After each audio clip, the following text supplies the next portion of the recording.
How do you use Boyle's gas law? Well, first, what is Boyle's law?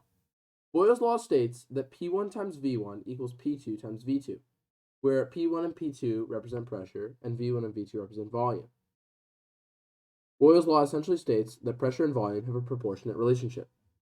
So let's take a look at a problem. A sample of oxygen gas occupies a volume of 400.0 milliliters at 350 torr. What volume will it occupy at 800 torr pressure? So the first thing we can do is set up an equation using Boyle's law.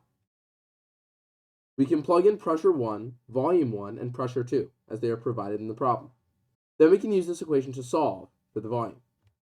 We can divide both sides by 800 torr to solve for the amount of milliliters, and we get 175 milliliters. Let's take a look at another problem. A 4.0 liter container of nitrogen has a pressure of 2.6 atm.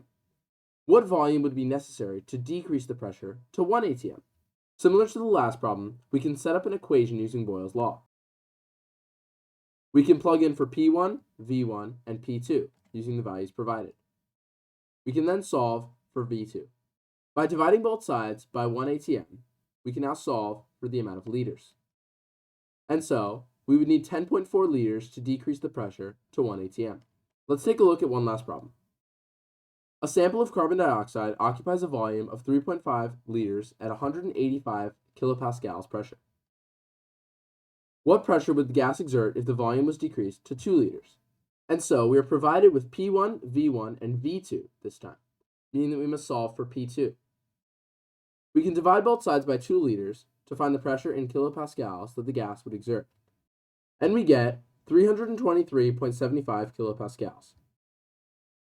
Thanks for watching. Like and subscribe.